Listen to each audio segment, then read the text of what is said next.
Selamat pagi dimanapun berada.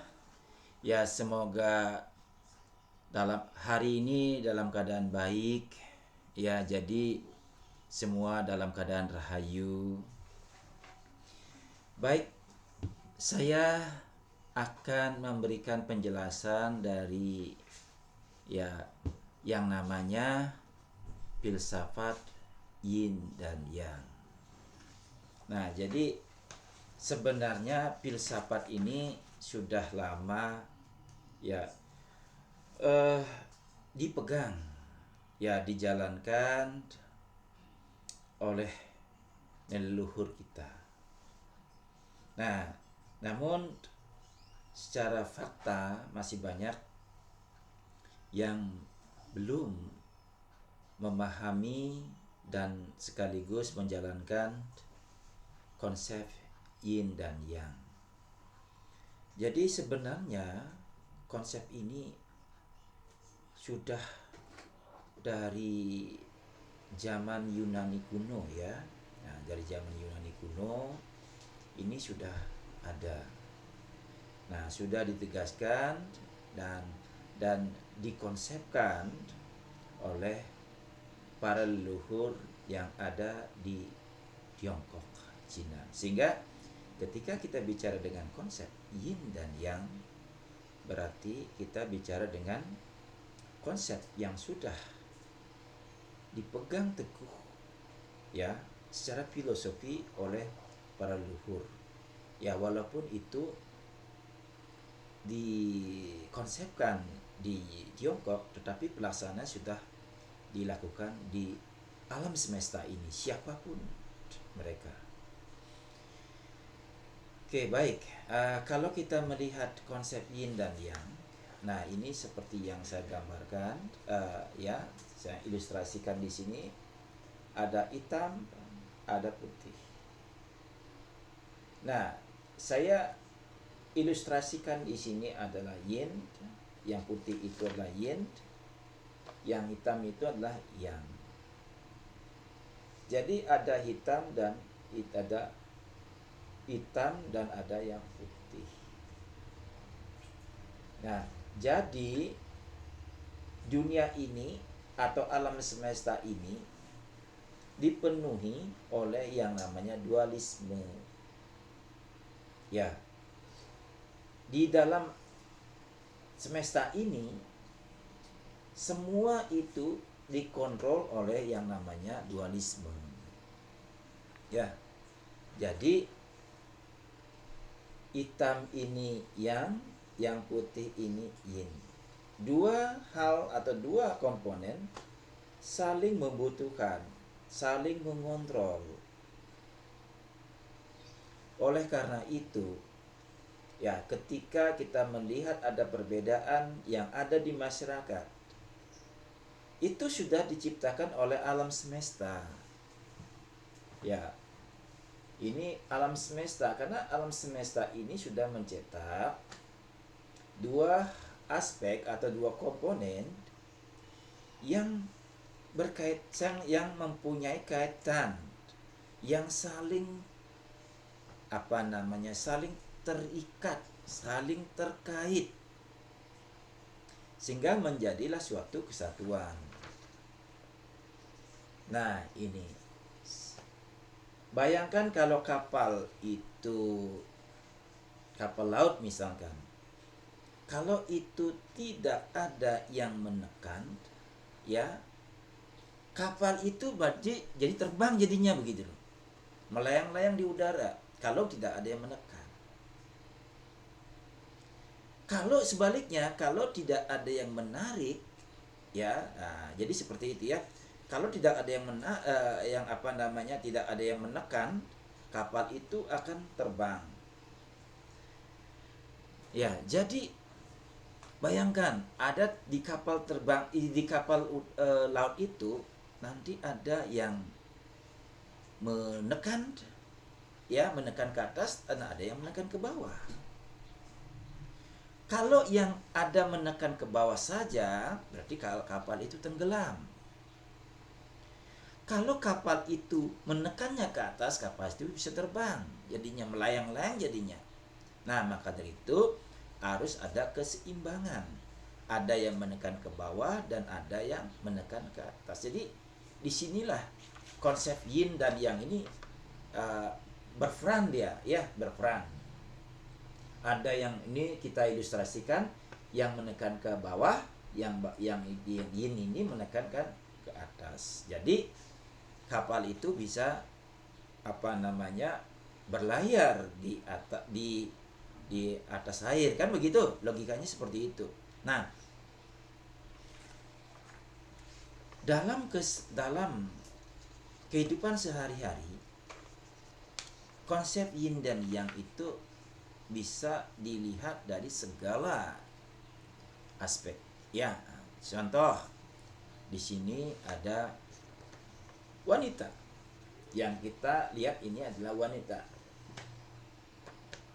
Ya, ini adalah wanita. Yang kemudian yang hitam ini adalah yang laki. Ya, yang laki. Artinya, ya, yang sekali lagi, yang hitam ini adalah yang laki, yang ini ada yang putih ini adalah yang perempuan. Artinya bahwa di dunia ini kalau tidak ada laki dan tidak ada perempuan, dunia ini tidak ada seimbang. Dunia ini nggak ada yang mewarisi, begitu loh. Ya, jadi dunia ini nggak ada penghuninya. Apakah layak dikatakan bumi kalau kalau kita melihat tidak adanya kehidupan laki dan perempuan, apakah layak dikatakan bumi? Kan begitu. Karena bumi ini kan sudah ditempati oleh dualisme, itu ada laki dan ada perempuan, begitu. Sehingga akan menjadi satu kesatuan. Ya. Jadi satu kesatuan di sini. Ya, yin dan yang. Begitu. Nah, terus apa artinya? Kok ada hitam antara hitam di atas putih, di tengah putih, ada putih di tengah hitam. Nah, jadi artinya ya seperti yang saya katakan tadi, yang hitam ini adalah laki, yang di sini adalah perempuan. Ya, jadi wanita juga mempunyai hormon laki-laki. Nah, ini dia. Wanita juga mempunyai hormon laki-laki. Laki-laki juga mempunyai hormon kewanitaan, begitu loh. Jadi wajar ya. Kalau tidak mutlak hitam aja, tidak mutlak putih saja. Nah, seperti itu. Jadi wanita juga kadang berpikir seperti laki. Laki juga berpikir seperti wanita. Nah, ini kan ada semacam konsep ya, tapi ini tidak berlaku bagi semua loh. Ya biar Anda paham dulu. Ada konsep yang begini mengatakan, oh, wanita itu ketika memecahkan masalah menangis. Laki-laki ketika memecahkan masalah itu galak. Nah, itu adalah suatu konsep ya yang dimiliki oleh masyarakat tertentu ya dalam hal menyikapi suatu fenomena.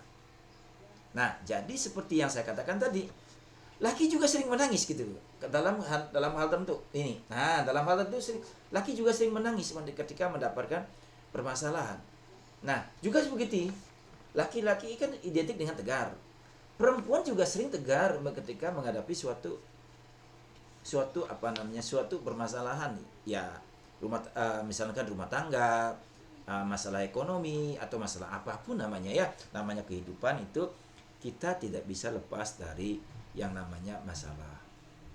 Ya, jadi seperti yang saya katakan tadi ya, laki juga menangis ketika dalam hal tertentu menghadapi suatu permasalahan. Perempuan yang yang sering dikonsepkan dengan menangis ketika menghadapi suatu permasalahan, juga sering tegar, kuat, ya, sekuat baja. Sekuat baja menghadapi situasi. Nah, inilah namanya konsep yin dan yang. Jadi nggak bisa hitam aja, nggak bisa putih saja, begitu. Nah, terus apakah pola pikir wanita dan laki-laki sama? Oh, enggak. Kita sudah katakan tadi, yin, yin dan yang. Ya, yin dan yang. Nah, jadi tentu berbeda caranya mengkaji, caranya ini. Makanya secara dominan, ini secara dominan ya. Cara seorang bapak menyayangi anak itu berbeda dengan caranya seorang ibu menyayangi anaknya. Itu karena ini kembali lagi ke yin dan yang itu. Ya, makanya ada yang lebih cenderung dengan bapaknya, atau sebaliknya ada yang lebih cenderung dengan ibunya. Tetapi saya melihat ini belum melakukan riset sebenarnya ya, tapi saya melihat secara umum itu ketika dia minta uangnya itu anaknya itu lebih cenderung ke ibunya. Ya, terus diminta yang lainnya ke bapaknya. Itu kan kembali ke yin dan yang. Kita saling membutuhkan dalam suatu keluarga itu ya. Nah, uh, ada juga kalau kita bicara dengan ada siang dan malam. Ya, siang dan malam. Ini ada siang, nah ini ada malam.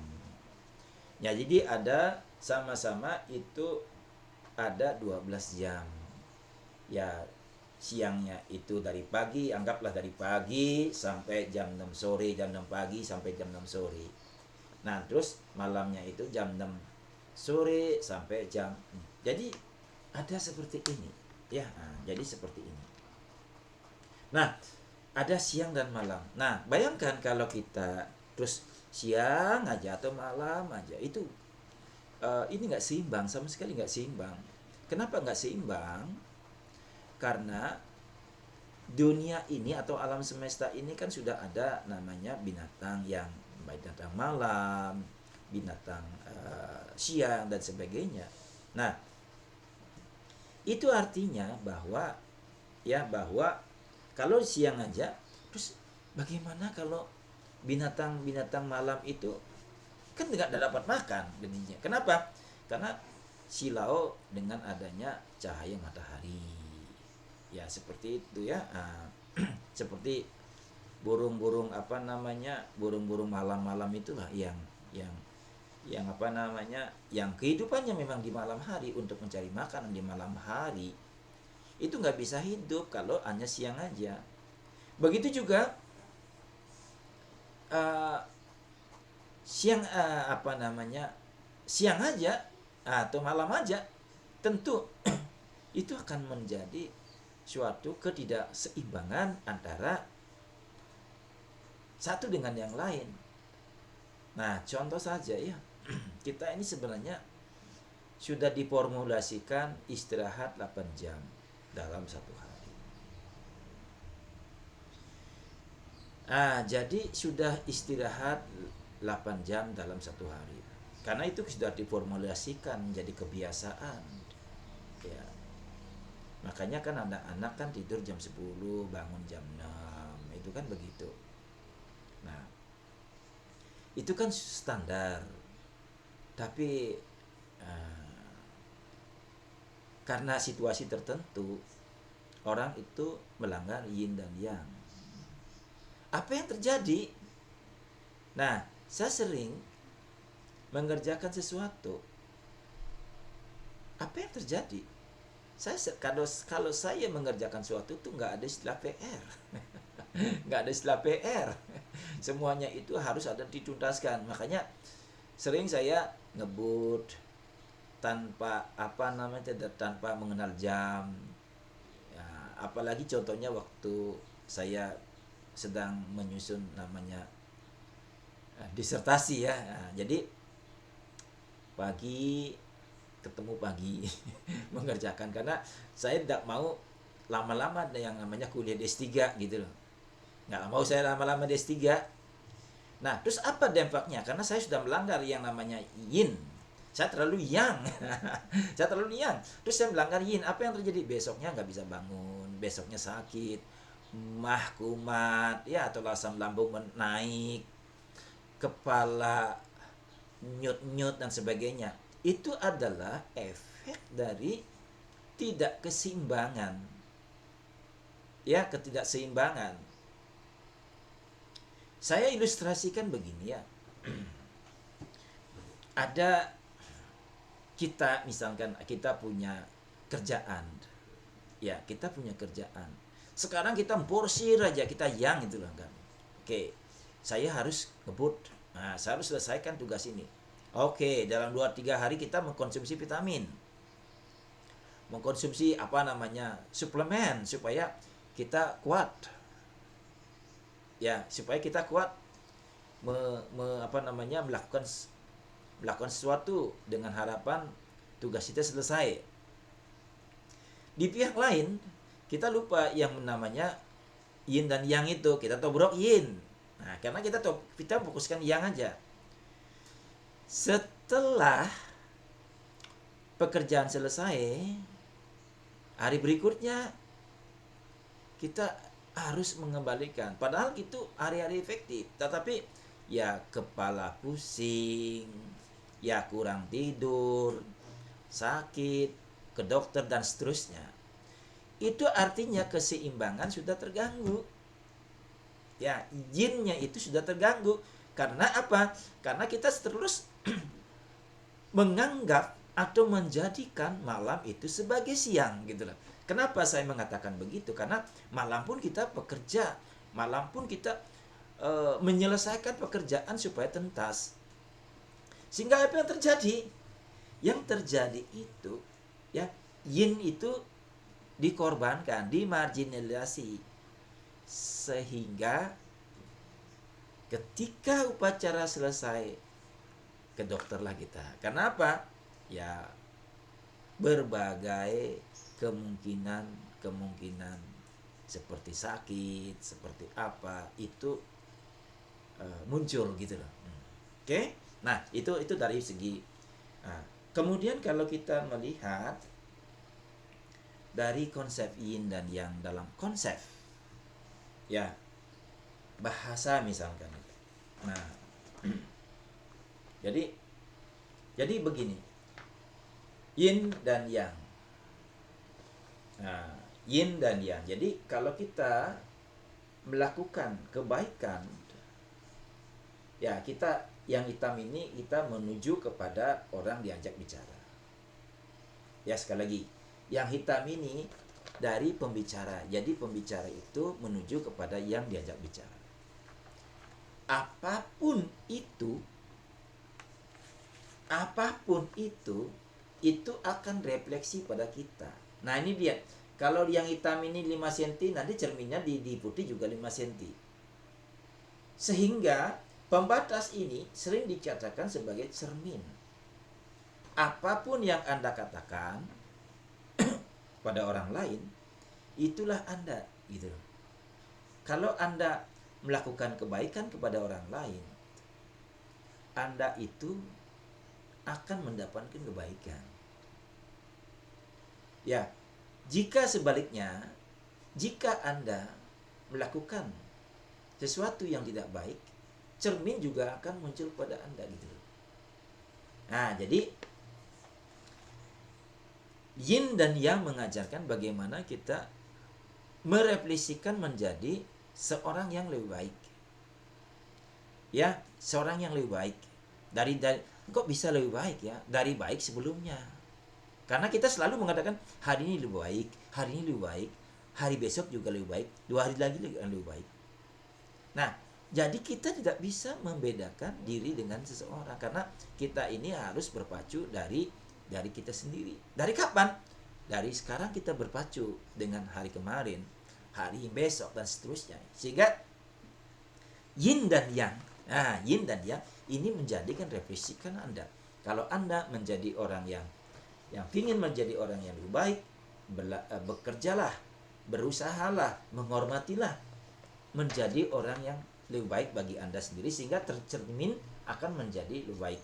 Nah, makanya kalau kita melihat sebenarnya apa yang terjadi saat ini pada Anda itu adalah refleksi bahasa. Sekali lagi, ya, apa yang terjadi pada diri Anda sekarang ini adalah refleksi bahasa yang terjadi di masa lampau, kemudian terjadi sekarang gitu loh. Jadi apa yang Anda katakan di masa lalu itu akan menjadi cerminan sekarang. Makanya kalau Anda melihat orang itu mempunyai kualitas yang lebih baik karena mereka pernah melakukan sesuatu yang berkualitas tinggi di masa lampau.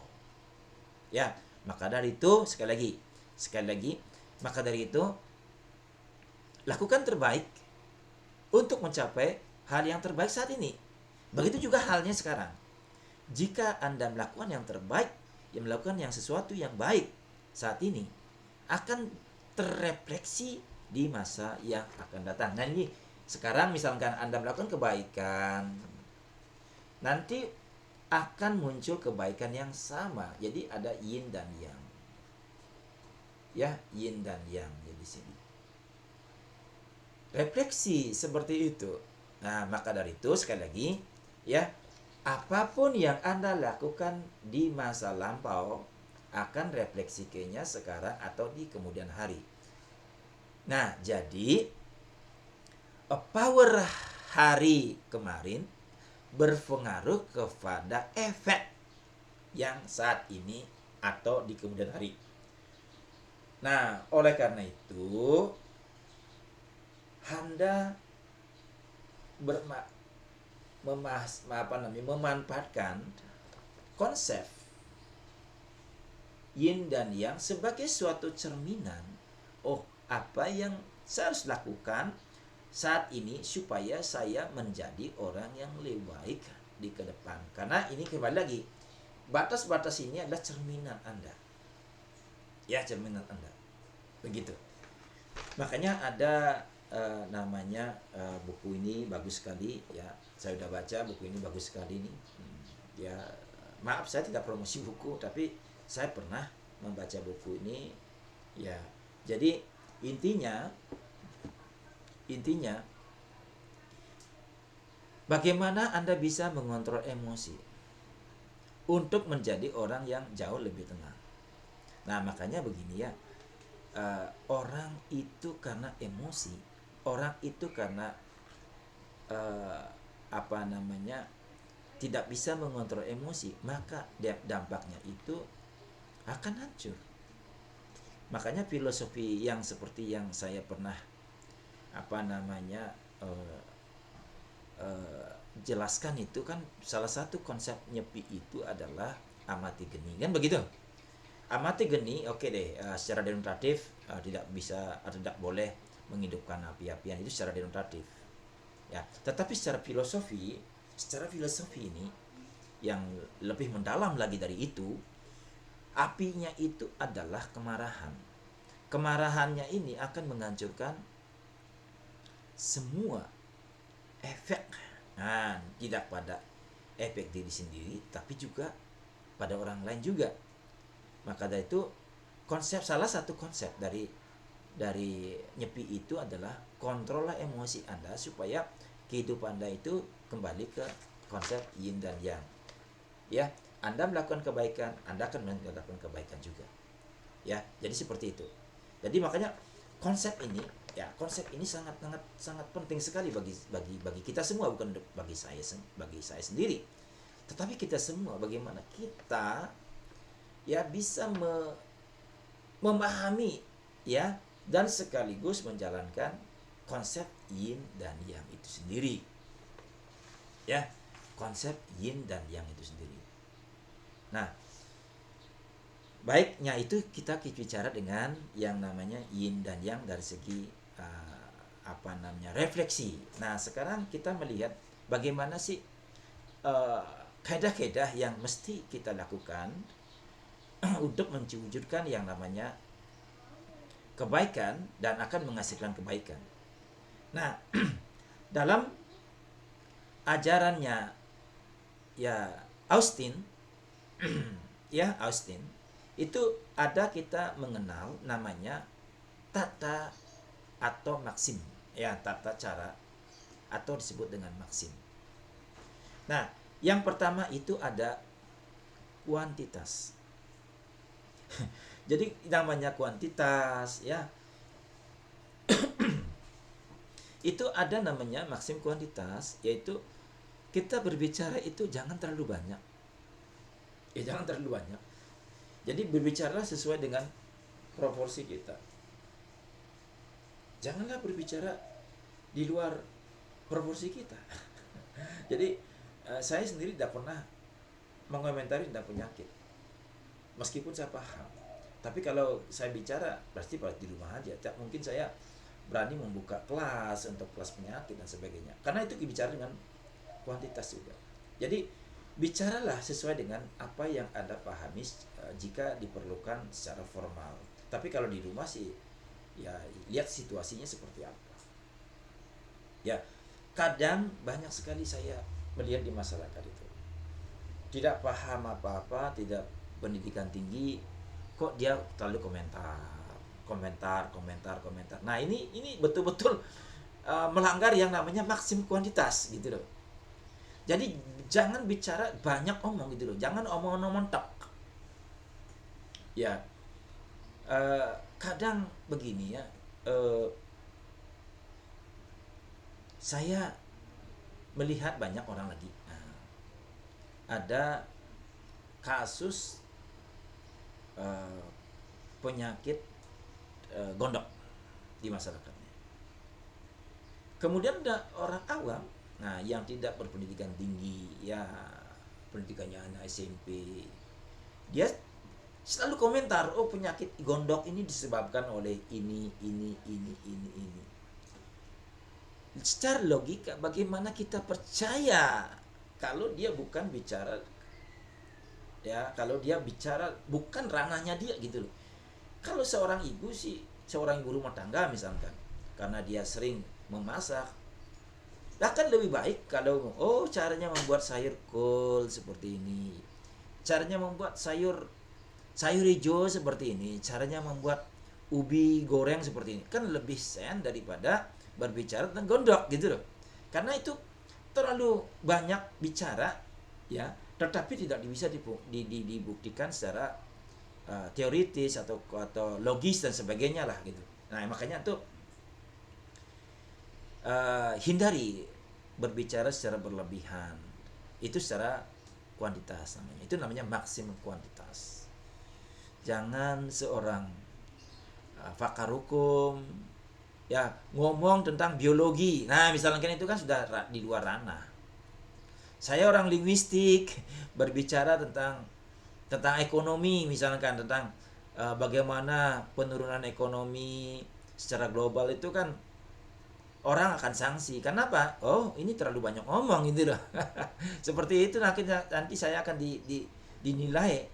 Ya, makanya ketika kita bicara dengan bahasa, berarti itu artinya kita akan dipahami secara semiotik. Oh, ini orang ini apa sih, beda apa sih bisanya? Di sini dia ada, di sini ada. Sedangkan secara pendidikan dia tidak memahami hal itu. Nah, itu kan dipertanyakan, sehingga kita akan diberi label, oh orang ini terlalu omong-omong tok begitu. Ya. Yang kedua, itu ada namanya maksim kualitas. Nah, jadi yang tadi kuantitas, sekarang kualitas. Kualitasnya itu bagaimana sih bentuk-bentuk bahasa.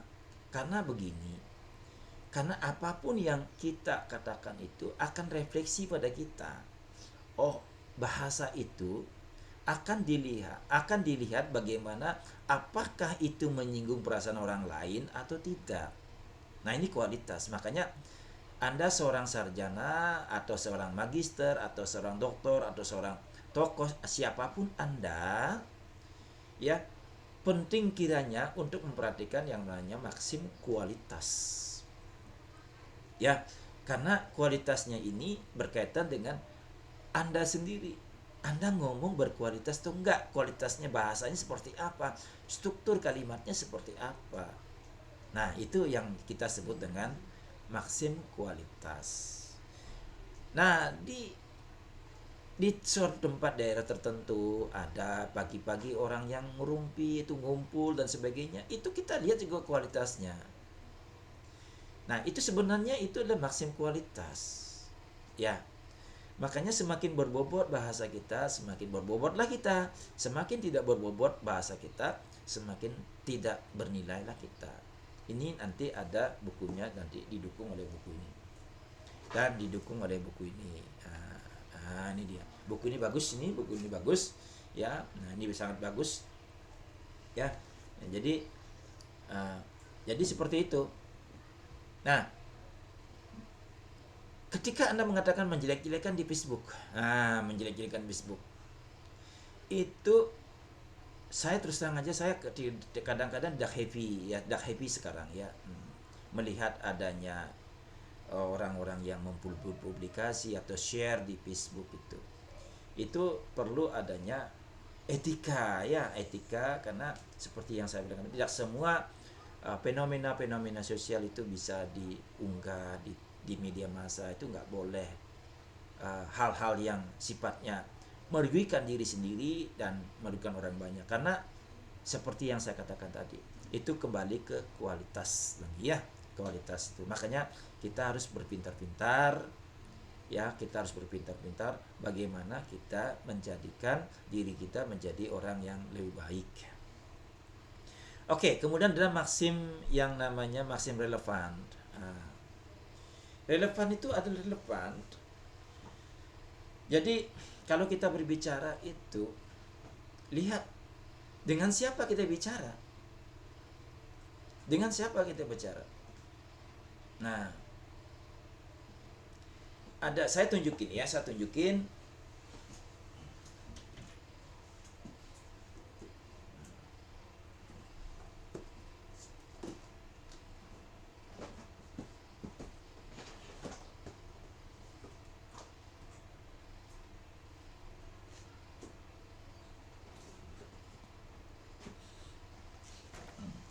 Saya tunjukin. Ini maksim yang namanya maksim relevan. Ini saya tunjukin buku ini. Ini buku saya. Pak, bukunya kok terlalu dasar, Pak? Banyak yang komentar seperti itu. Bukunya kok terlalu dasar, Pak? Saya jawab begini. Buku ini ya, saya peruntukkan untuk semester 1. Bukan untuk doktor, bukan untuk magister, bukan untuk sarjana. Begitu loh. Nah, makanya buku ini saya sudah buatkan sedemikian rupa supaya mudah dipahami. Ini dia gitu loh. Ini buku saya English Grammar. Terus saya lihat lagi. Oke, ini buku sarjana loh, Pak. Oh iya, untuk mau jadi sarjana. Karena bahasanya itu sudah mulai di atas dari itu. Ini filsafat bahasa sebagai semiotik sosial. Ini lebih tinggi daripada itu, Pak. Iya, betul. Betul. Nah, ini juga kemudian ini. Ini buku saya terbaru. Buku saya terbaru ya. Tapi ada yang akan terbit buku saya yang mungkin bulan ini ada bukunya, buku bahasa Jepang. Buku bahasa Jepang. Jadi ada namanya Japanese in English. Jadi basic grammar, basic Japanese grammar for daily communication. Itu nanti kalau orang mengatakan, "Pak, ini terlalu gampang loh." Iya, kembali lagi untuk siapa buku ini gitu loh. Ya, kalau buku ini untuk umum. Jadi karena bahasanya ini agak tinggi sedikit. Ini ada filosofi nyepi. Ya, catur berantem. Ini buku saya terbaru ya, tahun 2024. Buku 2025 sedang diproses di percetakan. Nah, kemudian lagi ini. Nah, ini agak segitu tinggi. Ini buku-buku sudah masuk S3 nih gitu sudah. Kenapa kajiannya sudah betul-betul sudah semiotik gitu. Ya. Nah, kemudian hmm, buku ini kalau buku ini bertingkat. Kalau dataran-dataran tertentu dia sudah bisa masuk S1, S2, bahkan buku S3. Yang lebih menariknya lagi, buku ini ternyata dilaris di S2 dan S3. Juga S1 nggak begitu laku. Ya, nggak begitu laku karena apa? Melihat gaya bahasanya, kajiannya dan seterusnya. Nah, itu namanya relevansi itu. Ya, relevansi itu adalah bagaimana dengan siapa kita bicara. Terus dengan siapa itu harus menyesuaikan dengan istilah-istilah, ya, istilah-istilah, bentuk kalimat, pemilihan kata dan seterusnya. Itu namanya relevansi. Jangan Anda bicara tentang hukum kepada orang yang tidak paham hukum. Jangan Anda bicara tentang akuntansi misalkan di hadapan orang yang petani. Bicaralah tentang rabuk, tentang puradan, tentang hama di hadapan para petani. Bicaralah, ya, bicaralah tentang defisit, neraca berjalan, pengangguran kepada orang yang paham ekonomi. Ya, jadi seperti itu. Itu namanya maksim relevan. Nah, sekarang ini ada namanya maksim cara. Nah, maksim caranya ini maksudnya begini. Ketika ngomong itu harus mempunyai teknik. Nah, makanya di sini punya teknik komunikasi. Teknik komunikasi tidak mesti harus kita teoritis dan sebagainya. Tapi bagaimana komunikasi menjadi efektif. Ya, menjadi efektif. Itu namanya cara. Jadi tidak mesti harus teori yang gini. Makanya banyak orang ya yang tidak paham secara teoritis tetapi bagus, tapi dia fungsional gitu. Karena dia belajar itu dari bentuk situasional, ya. Nah, situasional. Nah, seperti itu ya. Nah, yang berikutnya filosofi yin dan yang. Ada orang ini adalah orang baik, berkarakter baik, dan ada orang yang berkarakter buruk. Orang yang baik itu akan dikontrol oleh orang yang buruk. Begitu juga orang yang buruk akan dikontrol oleh orang yang baik. Makanya kalau Anda melihat di masyarakat, berbagai karakter pun ada. Anda sebagai mahasiswa, Anda sebagai pegawai, pasti ada yang memprotes Anda. Karena ada yin dan yang. Dimanapun Anda bekerja, ya, pasti ada yang nanti ada yang suka dan ada yang tidak suka. Tapi kalau Anda melawan arus, oke, saya harus memuaskan semua orang. Itu nggak mungkin lah. Itu nggak mungkin. Kenapa? Karena kita diciptakan menjadi berbeda, individu yang berbeda. Inilah yang namanya unik. Ya. Nah, jadi sedikit-sedikit pasti ada pertengkaran. Nah, coba pertengkarannya itu bagaimana kita bisa memanage gitu. Nanti cara memanage suatu komplain atau how to manage the complaint or how to manage perbedaan pandangan, nanti kita akan cari waktu di session berikutnya. Ya, cari waktu di session. Karena kita fokus dulu yang namanya konsep yin dan yang. Nah, kalau ada orang yang baik saja, ya, itu tidak ada yang mengontrol. Sehingga kalau ada orang yang baik saja, nanti ujung-ujungnya dunia ini hancur. Kenapa? Karena orang baik bisa menjadi orang buruk karena tidak ada yang ngontrol. Begitu juga kalau hanya orang buruk saja, ya tidak ada yang memberikan sanksi, tidak ada yang menghukum, dunia juga hancur. Makanya keseimbangan itu harus ada. Ya, keseimbangan itu harus ada. Nah, makanya sekarang Anda ada di mana? Pilihan. Ya, Anda menjadi pilihan. Kenapa? Karena hidup ini adalah ada persimpangan. Anda mau di mana? Anda menjadi orang yang baik atau orang yang mana? Nah, jadi saran saya, jadilah orang baik supaya nanti hasilnya terbaik juga. Ya. Nah, seburuk-buruk orang pasti pernah melakukan kebaikan. Ini dia. Seburuk-buruk orang pasti pernah melakukan kebaikan. Ya. Nah, juga begitu sebaliknya. Sebaik-baiknya orang itu pernah juga melakukan keburukan. Maka dari itu orang baik itu di secara fakta di masyarakat itu saya melihat yang ini orang yang terutama yang tidak berpikir secara filosofi dari konsep yin dan yang itu sering dihujat melakukan begini, melakukan begitu, melakukan begini. Padahal masih banyak hal-hal yang bisa dilakukan sebelumnya, misalkan kebaikan-kebaikan dan ya apa namanya membagi-bagikan rezeki kepada orang yang memerlukan. Tetapi itu nggak pernah dilihat. Ya, tidak pernah dilihat. Tetapi orang yang tidak bijak selalu melihat hitamnya gitu loh. Begitu juga begini, ya. Misalkan seorang perampok misalkan. Dalam cerita misalkan orangnya baik hati dan sebagainya. Iya, dia karena dia melihat yang putihnya aja. Ya. Coba Anda lihat, coba perhatikan di berita-berita. Padahal sudah nyata dia kesalah, tetapi juga ada yang komentari karena yang dikomentarinya yang hitam. Ya, yang putih, sorry. Yang putih. Begitu juga nih, yang dikomentari yang baik-baik itu yang dikomentari itu adalah orang yang hitam, kesalahannya.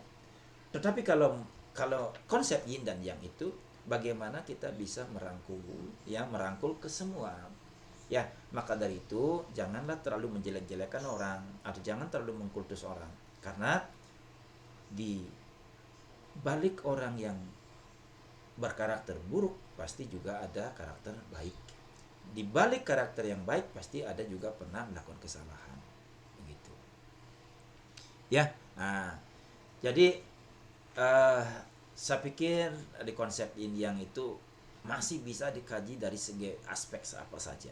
Ya, nah oleh karena itu kita memahami yang namanya perbedaan. Jangan perbedaan ini dipandang suatu suatu penghalang bagi kita semua. Karena kalau tidak ada yang kontrol, kita akan menjadi orang yang liar, tanda kutip ini ya, orang menjadi tanda kutip liar kalau nggak ada yang kontrol. Tetapi kalau terlalu banyak kontrol, kita akan menjadi orang yang emosional. Jadi antara tindakan dan kontrol itu harus seimbang, ya. Jadi seperti yang saya katakan tadi, jadi keseimbangan itu perlu diwujudkan seperti dipahami dengan baik, sehingga Anda tidak usah lagi terlalu banyak komentari A atau komentari B, tapi Anda lihat dulu konsep yin dan yang itu, Anda pelajari, Anda pahami konteksnya itu, baru bisa memberikan suatu pandangan. Jadi saran saya, ya ini terakhir ya ini detik-detik terakhir, jangan melihat dari satu aspek saja, tapi aspek yang lain juga diperhatikan sehingga kita menjadi orang yang sangat tangguh menghadapi dan menilai suatu fenomena. Konsep yin dan yang menjadi suatu hal yang terbaik. Ya, terima kasih. Saya tutup dengan Paramasanti. Om Santi Santi Santi Om. Assalamualaikum warahmatullahi wabarakatuh. Salam Namo Buddhaya. Salam kebajikan bagi kita semua. Rahayu, rahayu, rahayu. Semoga alam semesta beserta isinya dalam keadaan damai.